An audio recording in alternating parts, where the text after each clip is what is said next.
오늘의 사연을 시작합니다. 안녕하세요. 저는 운동선수를 하고 있는 30대 후반 노총각입니다. 결혼을 못했다고 볼 수도 있지만 저는 안 했다고 생각을 합니다. 왜냐하면 제가 여자를 무서워합니다.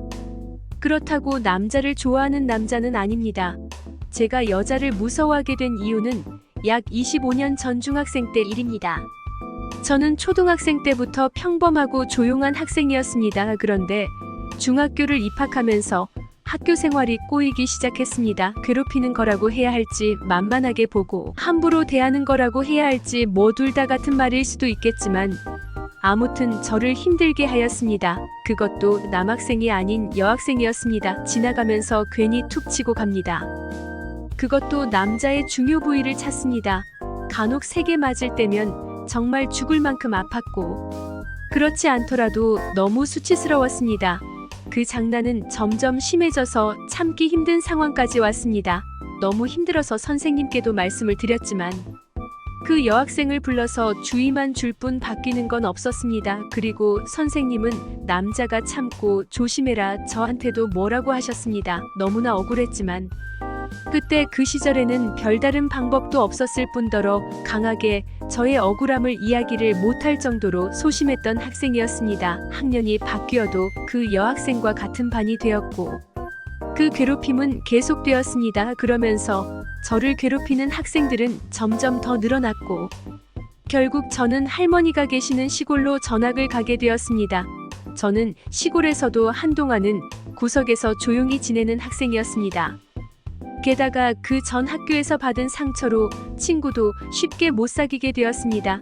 그런 저에게 시골 학교 친구들은 자주 말도 걸어주고 같이 밥도 먹어주었습니다. 그러면서 저도 점점 성격이 쾌활하고 활동적인 학생으로 변하고 있었습니다. 그때부터 변한 제가 지금의 운동선수가 되는데 큰 도움이 되었습니다. 그래서 지금도 그 친구들과는 자주 연락하면서 친하게 지내고 있습니다.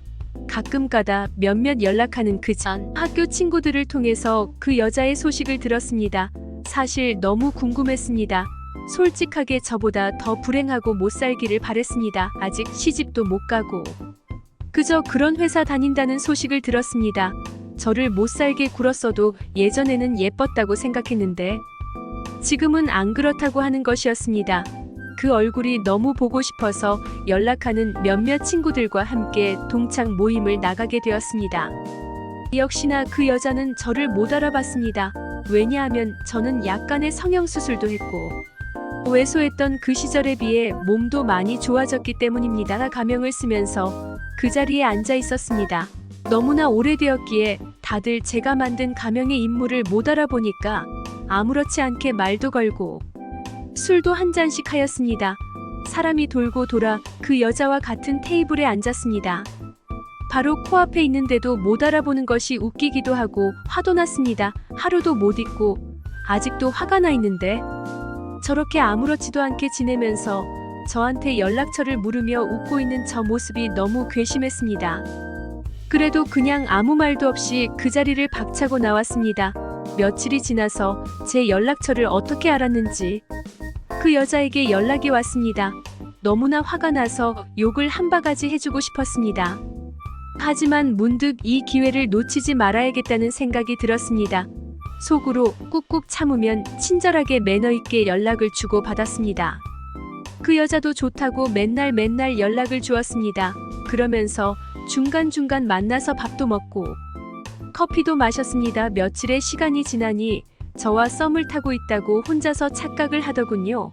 그러면서 말을 돌려가면서 결국에는 고백하라는 식으로 압박을 하긴 했지만 못 알아듣는 척 모르는 척 하면서 자연스럽게 넘겼습니다. 결국 애가 타는 것은 제가 아니니까요. 그렇게 시간이 지나다 보니 그 여자가 곧 저에게 고백을 할 것 같은 느낌이 들었고 제 친구들을 통해서 다음 주 주말에 고백을 할 것이라는 정보를 알게 되었습니다.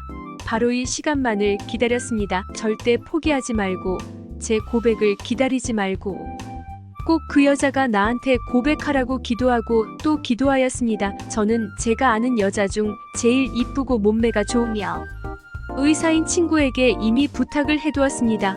바로 그날이 되었다고 하자 기대가 된다면서 날짜와 시간만 알려달라고 하는 것이었습니다. 몇 시간 전에 같이 만나서 샵에 가서 헤어랑 메이크업도 받았습니다. 나름 백화점에서 이쁘고 멋진 옷도 사서 입고 갔습니다. 게다가 의사 여자친구의 멋진 외제차도 반짝반짝하게 광을 내서 준비해 두었습니다. 고백을 받기로 한 장소로 갔습니다. 조용한 카페에 딱 봐도 그 여자의 친구들이 다른 테이블에 앉아 있었고 그 중에는 저를 괴롭혔던 애들도 몇 명 있었습니다. 대충 여러 명이 와서 꽃을 주면서 마지막에 그 여자가 꽃과 선물을 주면서 고백할 것이라는 내용을 사전에 들었습니다. 저렇게 티나게 준비되어 있는 모습을 보니 저도 모르게 피식 웃으면서 그 카페 안에 들어가서 누가 봐도 제자리인 곳에 앉았습니다. 앉고 나서 한 30초쯤 지났을 때 조명이 어두워지면서 노래가 나오기 시작했습니다. 저도 느낌이 와서 밖에서 풀 세팅을 하고 기다리고 있는 의사 친구에게 문자를 보냈습니다. 그 여자의 친구들이 한 명씩 나와서 꽃을 주기 시작했고 마지막에 그 여자가 나오는데 밖에서 기다리던 프리세팅한 의사 여자친구가 들어왔습니다. 그 여자가 당황을 하면서 위아래로 쳐다보는 것이었습니다. 준비했던 대로 의사 친구가 꽃들이 뭐냐고 저에게 물었고 저는 우리 결혼을 축하해 주려고 동창이 이벤트 해주는 것 같다고 하였습니다. 그 여자는 많이 당황하였는지 말을 더듬으며 결혼 축하 이벤트가 맞는다고 본인 손에 들고 있던 꽃과 선물을 주는 것이었습니다.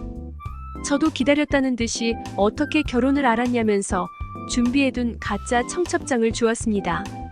그리고 셋이서 같이 앉아서 커피를 한 잔 마시고서는 그 자리를 나왔습니다. 밖에는 준비해둔 반짝반짝한 고가의 외제차를 타고 인사를 한 후에 헤어졌습니다. 백미러로 보니 제가 준 청첩장을 갈기갈기 찍으며 버리는 것을 보았습니다. 그날은 살면서 그렇게 해맑게 웃는 날은 처음이었던 것 같습니다. 몇 주쯤 지나서 그것이 가짜인 줄 알았는지 그 여자에게 연락이 왔습니다. 온갖 욕을 하면서 짜증을 내길래 지난 과거를 이야기하면서 억울해하지 말라고 하였더니 장난을 장난으로 받아들이지 못하고 그딴 짓을 하냐며 더 소리쳤습니다. 그래서 저도 장난을 장난으로 받아들이지 못하고 소리를 치냐며 다시는 연락하지 말라고 하면서 전화를 끊고 차단을 하였습니다.